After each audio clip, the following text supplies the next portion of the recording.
Exaucez Lungu TV, une plateforme pour votre croissance prophétique et pour l'édification des saints. Retrouvez prédication, évangile, enseignement, croissance prophétique et spirituelle, édification des saints, impact et sanctification, témoignages et miracles. Exaucez Lungu TV, la chaîne qui vous procure la vie. Bonjour chers internautes, soyez encore les bienvenus sur Exaucez Lungu TV, la chaîne 100% prophétique, la chaîne qui vous procure la vie en abondance en Jésus-Christ bien sûr. Alors aujourd'hui nous allons continuer notre petite série que nous avons commencée sur comment relever un peuple prophétique. Et bien sûr je ne suis pas toute seule, je suis avec le frère Eddie Pépé. Bonjour Eddie Pépé. Bonjour Sœur Ketia. Comment tu vas? Très bien. Alors tu te rappelles, on a commencé sur comment relever un peuple prophétique, c'était un sujet merveilleux. Exactement. Et on va continuer aujourd'hui. Alors chers internautes, nous sommes toujours connectés avec le prophète Exaucé Guigui Lungu qui est toujours présent avec nous et qui nous partage des messages merveilleux. Bonjour prophète Exaucé. Bonjour Sœur Ketia. Comment allez-vous? Amen. Qui vous bénisse aussi. Bonjour prophète. Alors nous allons commencer comme notre bonne habitude, nous commençons toujours par la prière. Nous allons commencer par la prière encore une fois aujourd'hui. Prophète Exaucé, est-ce que vous pouvez nous conduire de la prière? Seigneur, nous voulons te dire merci parce que tu es glorieux. Nous voulons célébrer ta majesté, ta sainteté. Merci d'être présent parmi nous. Merci d'être prêt à parler à ton peuple. Merci de nous utiliser comme des canaux pour transmettre quelque chose de la part de l'Église qui a besoin de toi. Sois béni. Toi le guide parfait, au nom de Jésus-Christ. Amen. Amen. Amen. Alors la fois dernière, merci beaucoup prophète Exaucé. La fois dernière, nous avons commencé par parler comment relever un peuple prophétique. Et nous avons aussi expliqué qu'est-ce que c'est un peuple prophétique et qui se sont concernés là-dedans. Alors aujourd'hui, nous allons continuer un peu sur ce sujet. Et le prophète Exaucé avait pointé sur quelque chose que j'aimerais bien revenir, et je suis sûre que beaucoup d'internautes se posent cette question. Qu'est-ce qu'il voulait dire par là? Alors vous avez parlé d'une certaine chose en disant que le peuple prophétique doit être un peuple riche. S'agit-il de tout le monde ou certaines personnes ou une certaine classe? C'est quoi la vision de Dieu par rapport à ça? La vision économique, si je peux dire, de Dieu par rapport au peuple prophétique. Voilà, je dirais que lorsque j'avais épinglé ce point pour dire que un peuple prophétique, c'est un peuple qui doit posséder des richesses. Au fait, il ne faut pas prendre la richesse justement dans l'essence matérielle, non. Je dirais, la richesse dont j'étais en train de parler va au-delà même du matériel, parce que quelqu'un peut avoir le matériel, c'est pas ça la richesse. Parce que la richesse, déjà, c'est posséder quelque chose qui t'amène, posséder quelque chose qui vient de la part du Seigneur, qui t'amène à connaître les progrès dans toutes les dimensions de ta vie. D'accord. Et la vraie richesse, c'est d'abord le bagage spirituel que l'homme possède et la compréhension, ok, de la pensée du Seigneur concernant la vie ou concernant l'avenir. Voilà. Et en cela, j'allais dire que vous remarquerez aujourd'hui, nous l'Église, hein, l'Église corps du Christ en général, nous avons du mal à influencer d'autres sphères du monde entier. Pourquoi? Parce que nous sommes limités quelque part. C'est-à-dire qu'il y a des choses qui ne sont pas enseignées dans nos églises.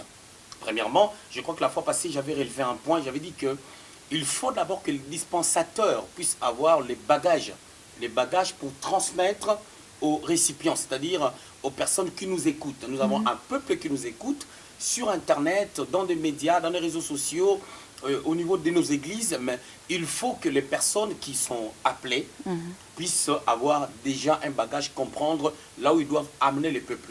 C'est à ce niveau que nous parlons d'un peuple prophétique, parce qu'un peuple prophétique, c'est un peuple qui lit le cœur de Dieu, qui lit la pensée du Seigneur. Qu'est-ce que le Seigneur veut à un temps donné? J'avais donné la fois passée l'exemple de Daniel, qui avait lu dans Daniel au chapitre 9, je crois au verset 2, il a lu dans le livre de Jérémie, dans les écrits de Jérémie, il a remarqué que Israël devait faire 70 années, et par ricochet, il est parti prier, parce qu'il a compris la pensée du Seigneur. En fait, qu'est-ce que Dieu est en train de penser pour Israël? Le temps que Dieu avait permis qu'Israël puisse aller en esclavage, c'était les 70 années. Mais par contre, ces années étaient en train de s'écrouler, et les gens dormaient.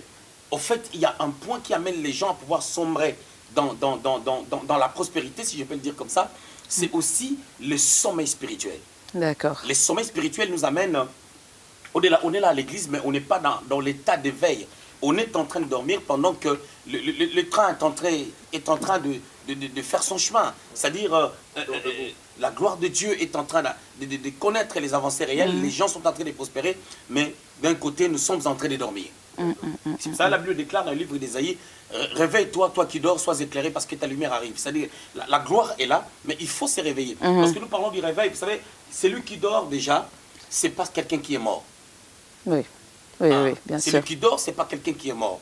Souvent, lorsqu'on parle de personnes qui doivent se réveiller sur le plan spirituel, c'est quand tu dors, tu n'es pas mort. Tu es conscient, tu peux même entendre des bruits, mais tu es en train de dormir. C'est-à-dire que c'est à cette dimension que nous voulons que les gens puissent se réveiller. Mais ils ne peuvent pas se réveiller s'il n'y a pas une certaine qualité d'enseignement.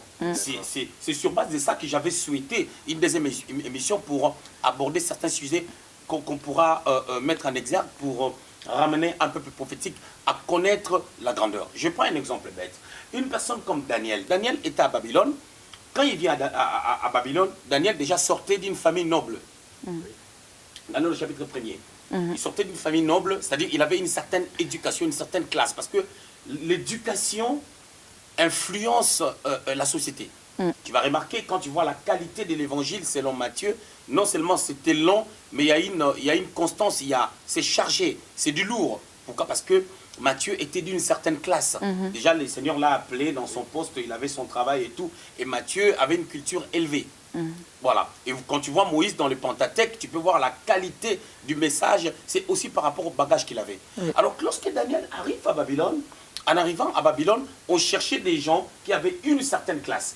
Si Daniel sortait des familles nobles, c'est parce que ses parents étaient des nobles. Pour que ses parents soient des nobles, ils ont dû travailler pour atteindre ces niveaux. C'est-à-dire, quand tu n'as pas l'héritage à léguer, tu ne laisseras rien. Mais pour avoir l'héritage, il faut avoir une certaine position, il faut avoir un certain bagage, il faut se connecter à Dieu à une certaine dimension. C'est comme Isaac qui était chez le Philistin. Il était chez le Philistin, mais il a pu prospérer, ça a étonné les gens. Pourquoi? Parce que je suis en train de réveiller les gens à une certaine compréhension des choses. Et quand Daniel se retrouve dans la cour royale, vous remarquerez que il a pu bouleverser les gens maintenant dans la spiritualité qui est en lui. Or, il a commencé à entrer là, non pas parce qu'il était un homme spirituel, mais parce qu'il était un homme d'une certaine classe qui était prompt à pouvoir apprendre la langue des Chaldéens déjà. Tu comprends un peu? C'est-à-dire qu'il y a une mentalité à cultiver en ces temps pour être un peuple prophétique. C'est-à-dire que nous pouvons parler de la part de Dieu, nous pouvons parler. Si nous n'arrivons pas à influencer les gens par rapport à notre vie, nous n'allons pas influencer les gens par rapport aux richesses. Mais nos richesses peuvent influencer les gens lorsque ces richesses viennent réellement de Dieu. Lorsqu'il y a un parcours, lorsqu'il y a un témoignage. Donc vous voulez dire que les richesses n'est pas seulement l'extérieur ou le matériel, c'est aussi tout ce qui... Parce que tout le monde peut avoir des richesses. La personne qui a créé Facebook est devenue riche. Oui. Ok. La personne est devenue riche, mais ce n'est pas un chrétien. C'est pour dire que, voilà, financièrement et matériellement. Parce que quand on a le finance, on aura le matériel. Les deux vont ensemble. Mais le problème qui est là, est-ce que ça édifie quelqu'un? Est-ce que ça a un témoignage à donner? Non. Pas forcément. Pas forcément. Voilà. Mais lorsque c'est un chrétien qui a un parcours, qui peut témoigner de son parcours, c'est quelque chose de glorieux. Ici, les enfants des ténèbres sont en train de faire des choses qui impactent, entre guillemets, et nous, les chrétiens. Mais pour que les chrétiens arrivent à atteindre cette dimension, il faut que les chrétiens soient cultivés au travers d'une certaine qualité de la parole de Dieu. Qu'est-ce qui fait que depuis toutes ces années, on a eu ce message contre la prospérité, justement? On a vu les catholiques sont passés par là, etc. etc. Bon, je dirais qu'il y a une vingtaine d'années où il y a eu quand même un relèvement de ce message de la prospérité. Ça fait quand même 20 ans quasiment où on parle de ces messages de la prospérité qui se piétinent avec le message des combats spirituels. Je ne dis pas que les gens qui ont apporté ces messages ont mal fait, mais sauf que dans l'œuvre de Dieu, nous complétons en fait. Nous complétons. Mais moi je dirais que le message de la prospérité doit être bien expliqué. Même le message de combat spirituel. Je prends un exemple bête. Si je viens à l'église et j'ai des problèmes financiers, j'ai des problèmes pour trouver de travail, et ainsi de suite, on me fait comprendre que non, il y a telle personne qui est sorcière dans ma famille, raison pour laquelle je suis bloqué. Ok, je vais rester là. Je vais développer la haine envers cette personne-là. Ok, je vais commencer à poursuivre cette personne dans la prière en fait de les consommer. Pendant que si on m'apprend des tacts, des tactiques, des choses qui peuvent m'amener à s'en sortir d'abord sur le plan naturel et puis sur le plan spirituel, il y aura l'impact.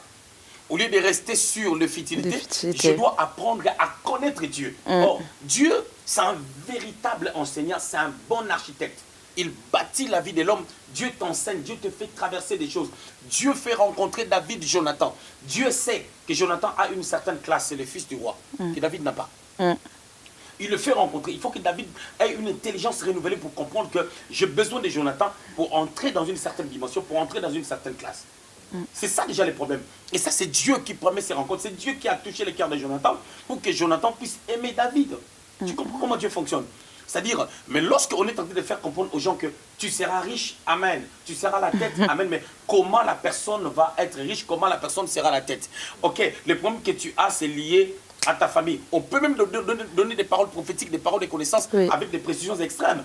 Je te dis, écoute, pardon, tu as quelqu'un dans ta famille, dans tel pays, qui a tel âge, c'est elle qui est à la base de ton problème. Le message est vrai. C'est pas diabolique, le message est vrai. Mais par contre, tout ce que nous voyons, c'est pas tout ce que nous pouvons dire. Oui. Dans la zone prophétique, dans la dimension prophétique, on ne dit pas forcément tout ce qu'on voit. Parce que je suis là, je parle avec vous, je suis en train de répondre aux questions, mais par contre, devant moi, j'ai un iPad. Oui. Je n'ai pas les yeux fixés sur l'iPad, mais je le vois. C'est-à-dire tout ce que nous voyons dans les prophétiques, ce n'est pas forcément Dieu qui vient vers nous pour nous parler, mais c'est aussi nous qui avons des fois des yeux ouverts pour voir ce qui se passe dans le monde invisible. Alors, tout ce qu'on voit dans le monde invisible, on n'est pas obligé de pouvoir le dire. Et quand on cherche à tout dire par rapport à ce qu'on voit dans le monde invisible, parce que nos yeux se sont ouverts à une certaine dimension, à un moment donné, on détruit encore le peuple. C'est-à-dire, on est en train de ralentir la marche. Qu'est-ce qui se passe? J'ai dit à une personne, tu sais, la personne qui est à la base de ton malheur, c'est ton oncle, il a 57 ans, Dieu me montre que non, il est dans tel endroit, d'ailleurs il t'avait dit telle parole, ce jour-là il était habillé de telle manière. Ça sera un waouh par rapport à toi. Moi je gagne peut-être ta confiance, oh tu es un grand prophète, et voilà, tu me donnes une offrande, je te crée des ennemis. Tout à fait. Et cette personne-là a aussi des enfants. Automatiquement, tu seras, quand ces enfants vont t'appeler, tu seras froid parce que leur papa, soi-disant, on t'avait dit qu'il t'a fait du mal. Automatiquement, moi, je suis en train de te créer les ennemis, j'ai détruit ta spiritualité, j'ai détruit ta marche, mais tu es peut-être en bonne relation avec moi. Les jours que j'aurai plus de ce genre de choses à te dire et que je vais changer de tact pour t'amener dans la parole, tu vas me quitter, tu vas aller chez une autre personne qui va te dire ce genre de choses, qui va te montrer d'autres sorciers, qui va te dire qu'écoutez, cette personne-là qui te détruit, c'est pas la seule personne, il y a encore d'autres. Voilà. Et du coup, on est à la poursuite des personnes qui nous ont fait mal, plutôt qu'être à la poursuite de Dieu, si je peux utiliser ces termes pour le connaître. Et quand on va le connaître, Dieu à la matière. Exoselungu TV, your channel for your spiritual growth and for the building up of the saints. You will find learnings, teachings, prophetic messages, miracles and testimonies. Exoselungu TV, the channel that provides you life.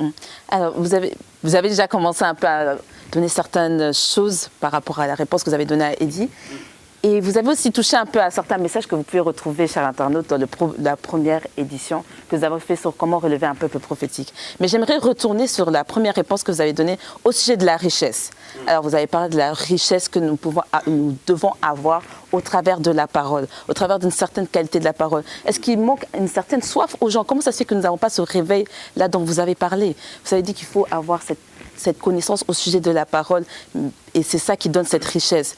Qu'est-ce qui fait qu'aujourd'hui, on ne voit pas cette richesse forcément qui pourrait impacter les païens? Regarde, il y a un homme dans la Bible, on nous parle dans 3 Jean 2, on nous parle de Gaius, et on nous parle de Jean, qui était un ancien, un doyen, qui était avec le Seigneur. Jean, il parle à Gaius. Il dit, vous savez, quand on atteint une certaine dimension de la maturité dans les choses de Dieu, on devient comme l'incarnation même de Dieu. Jean, il était avancé en âge, il a vu beaucoup de choses. Il dit à Gaius, bien-aimé Gaius, je souhaite que tu prospères à tous égards, comme prospère l'état de ton âme. C'est-à-dire, l'état de son âme prospérait. Et quand l'état de l'âme de quelqu'un prospère, il y a quelque chose de glorieux dans sa vie. Regardons, l'âme qui prospère, c'est l'âme vivante. Dieu crée l'homme, il souffle sur ses narines, l'homme n'était plus biparti, l'homme devient tripartite. L'homme devient une âme vivante. Mais vous allez remarquer que cette personne qui a une âme vivante, qui marche avec Dieu, qui craint Dieu, il n'est pas prospère à tous égards. Comme prospère l'état de son âme. C'est-à-dire qu'ils pouvaient avoir des problèmes de santé, ils pouvaient avoir des problèmes de finances, ils pouvaient avoir des problèmes dans sa vie de tous les jours, des problèmes d'équilibre, des problèmes de tranquillité, des problèmes de paix. Alors, il fallait maintenant avoir un œil ouvert par rapport à des choses qui ne marchent pas. En fait, dans la pensée des Gaius, parce que la Bible, c'est résumé, des résumés, des résumés, des résumés, des résumés. Il faut comprendre, il faut savoir réfléchir maintenant sur la parole. Qu'est-ce que Jean voulait dire à Gaius? Jean est en train de remarquer que dans sa vie, il était quelqu'un qui pouvait aller loin, mais il n'avait pas un bon regard par rapport à la perception des choses concernant la prospérité. Ici, dans mon église, on a reçu, dans notre église, pour ne pas que les gens critiquent, l'église c'est à Dieu. Et qui est grand toujours. Quand je dis mon église, même un fidèle va dire mon église. Dans mon église, on avait reçu un homme de Dieu qui je salue en passant, l'apôtre Chamba. Lors d'une conférence, en fait, ils étaient nombreux, ils étaient assis, chacun a apporté une particularité dans la parole de Dieu. Alors, l'apôtre Chamba, il a apporté quelque chose, moi personnellement, ça m'a réveillé. C'est-à-dire, le fait de pouvoir s'investir. Il a dit, lui, s'il a 1 euro, il va investir. C'est quelque chose qui m'a réveillé. Et je comprends que combien de fois les gens ont des moyens pour investir, ils n'arrivent pas par peur. Tu comprends? Et les gens ont la facilité de pouvoir faire ce que tout le monde fait ou ce que quelqu'un a fait, ça a réussi, plutôt que commencer quelque chose de nouveau. Comme Isaac, il va faire quelque chose que ses pères n'ont pas fait, qu'Abraham n'a pas fait. Il creuse. Et non seulement il creuse comme Abraham, mais il a mis des semences à terre. Alors, Gaius, maintenant, dans sa vie, il était un bon frère, un bon serviteur de Dieu, mais dans sa vie, les choses ne marchaient pas. Il faut oser de faire certaines choses pour atteindre la prospérité. C'est-à-dire, au-delà de la connaissance qu'on apprend de la part de Dieu, au travers de serviteurs de Dieu, au travers des enseignements, lorsque la connaissance n'est pas mise en exergue, lorsque la connaissance n'est pas mise en pratique, cette connaissance est vaine. C'est comme si elle n'a pas existé. C'était ça l'état de Gaius. C'est-à-dire, on a la connaissance doit servir à quelque chose. Bien sûr. Quand la connaissance ne fait rien, je parlais avec quelqu'un, je connais cette personne-là, qui avait, je parlais avec la personne aujourd'hui, cette personne savait qu'il y a une somme d'argent qui va entrer sur son compte. Okay? Et quand cet argent va entrer, il y aura une bonne somme qui va rester sur les comptes qu'elle aura besoin pour payer certaines charges. Mais c'est une somme, pas moins de 60 000 euros, à peu près 60 000 euros. Cette somme d'argent est en train de traîner sur un compte bancaire pendant 6 mois sans projet. Et la personne attend que l'État le temps arrive pour qu'on lui envoie les documents afin de pouvoir payer maintenant les 60 000 euros. Or, comme ce sont des charges de l'État, c'est une somme d'argent qu'elle peut payer aussi en 4 fois, en plusieurs fois, en négociant. Mais par contre, elle a croisé les bras, elle attend que l'État puisse lui dire, écoute, la facture est là, tu dois payer 55 000 euros, 50 000 euros, 65 000 euros, et puis elle prend l'argent, elle paye. Pendant que cet argent, elle pouvait investir par rapport à ça. Mais elle savait déjà avant que l'argent entre, elle savait déjà que l'argent va entrer. Mais aujourd'hui, ça fait 6 mois depuis que l'argent est entré. Or, un homme de foi commence d'abord par préparer les choses sans avoir l'argent. La personne devait commencer d'abord à se préparer pour investir, afin que lorsqu'il y aura productivité, elle va commencer à payer. Elle y restera avec les fonds et les dettes de l'État seront payées. Le problème que nous avons, c'est le problème de prendre la connaissance et le mettre en pratique. Quand on ne met pas la connaissance en pratique, on manque l'intelligence de Dieu et l'intelligence du temps. Il y a deux choses. Il y a l'intelligence de Dieu. Dieu donne l'intelligence au travers de la matière, au travers de l'enseignement. Maintenant, l'intelligence doit s'adapter au temps. Et là, ok. Expliquez-nous ça. L'intelligence de Dieu et l'intelligence des temps. C'est-à-dire, dans l'intelligence des temps, il faut savoir ce qu'il faut faire à un temps donné. Précis. Parce que le problème, c'est qu'il y a un temps précis pour toute chose, mais il faut savoir saisir ces temps.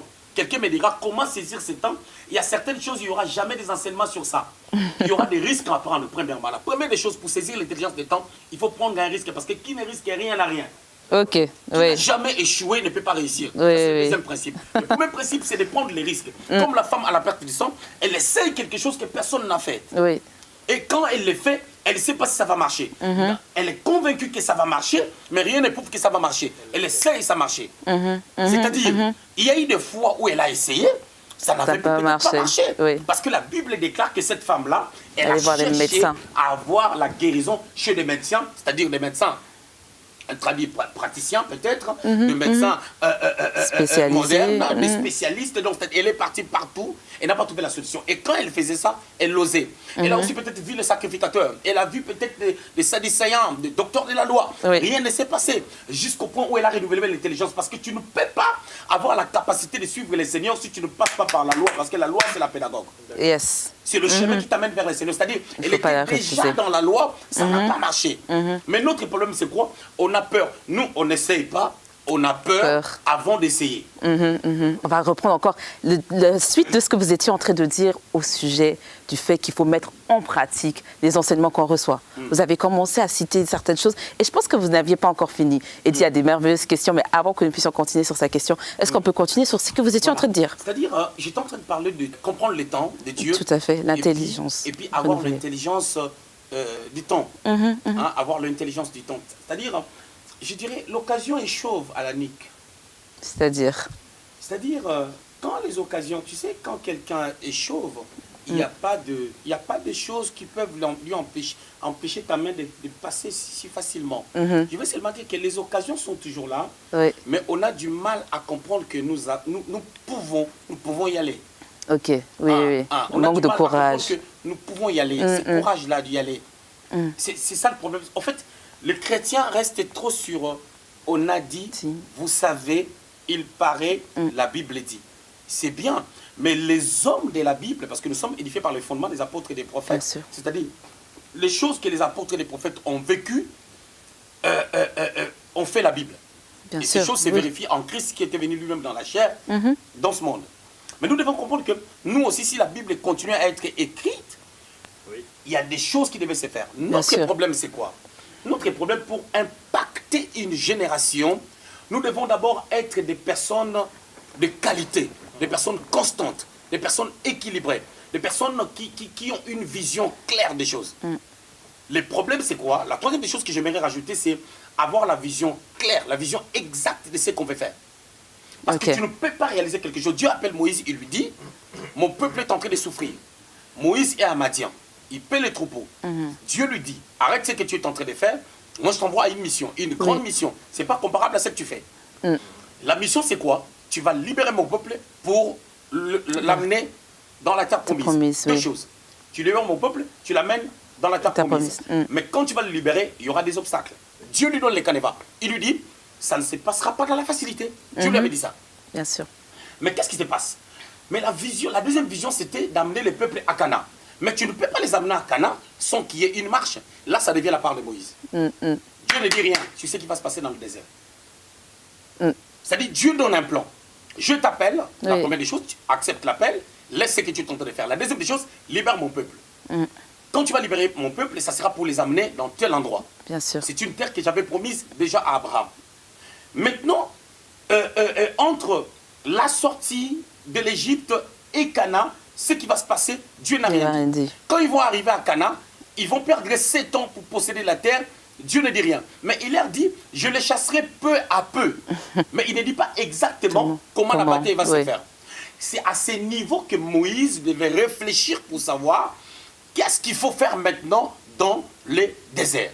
J'ai un peuple, on arrive dans les déserts. Quand Moïse arrive dans les déserts, il renouvelle son intelligence, il dit, je vais commencer par éduquer ces peuples. Qu'est-ce qu'il fait? Il met une table, il met un bureau, il est là, il reçoit des gens. Il y avait 600 000 personnes, sans compter les femmes et les enfants. Il met la chaise, il commence à gérer les peuples. Il abandonne sa famille de l'autre côté. Sa famille est restée à Mathia. Lui, il est là avec sa chaise, il juge les gens. On ne sait pas s'il dormait à quelle heure, on ne sait pas s'il va se réveiller à quelle heure, on ne sait pas si quand il va parler avec ses enfants, ainsi de suite. J'ai trop bien. Il montre un canevas. La quatrième des choses que j'aimerais dire, quand tu as la vision, c'était la troisième chose, la quatrième chose, il faut avoir l'esprit d'écoute. Ce n'est pas ça. Ah oui, ça manque beaucoup. Il faut que Jétro nous parle.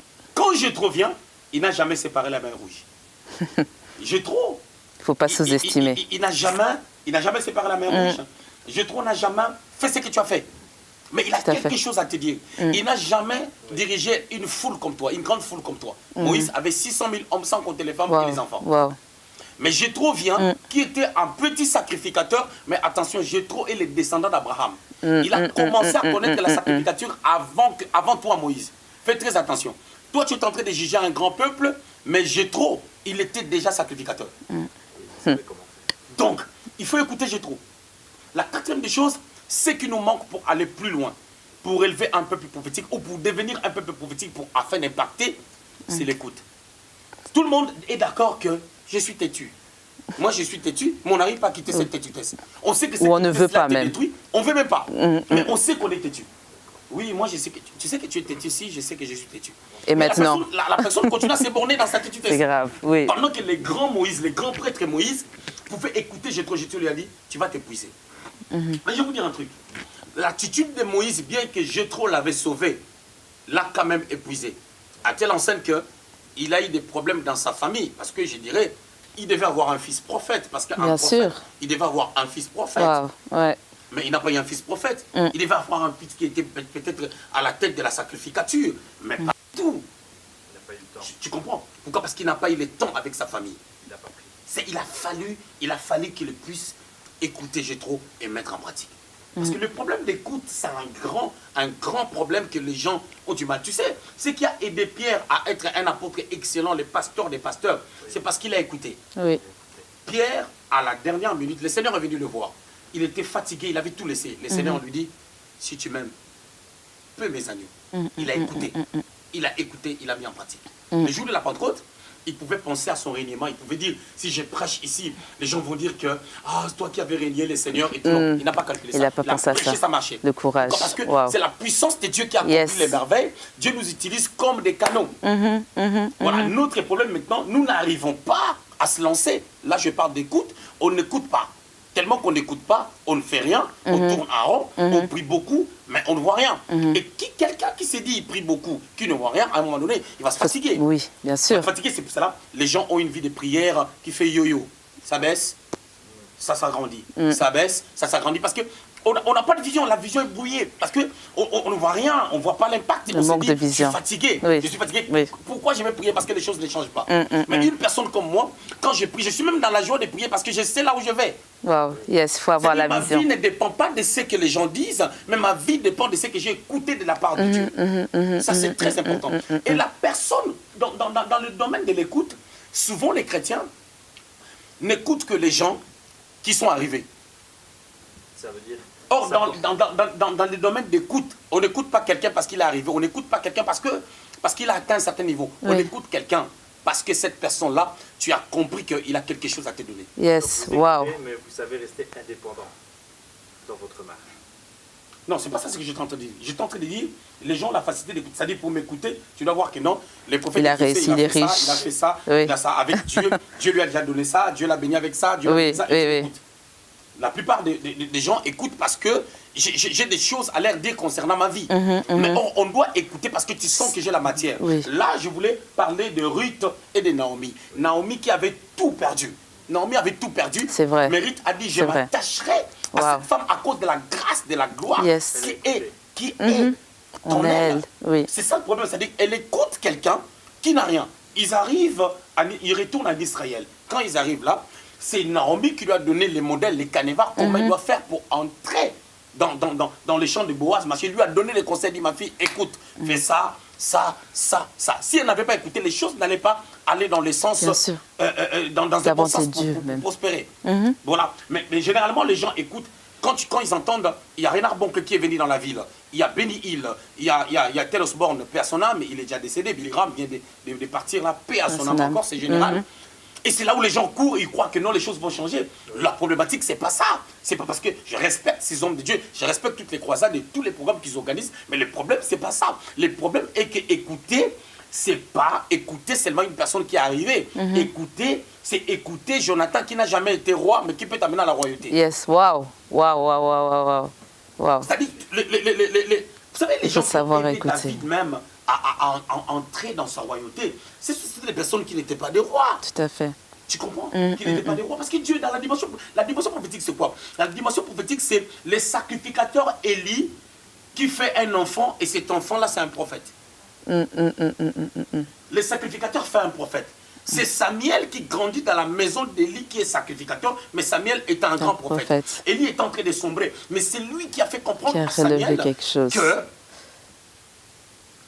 là, c'est Dieu qui est en train de parler. Yes. Parce que Samuel ne savait pas que c'est Dieu Bien qui parle. sûr, oui. C'est-à-dire Dieu est en train de l'appeler, il ne sait pas.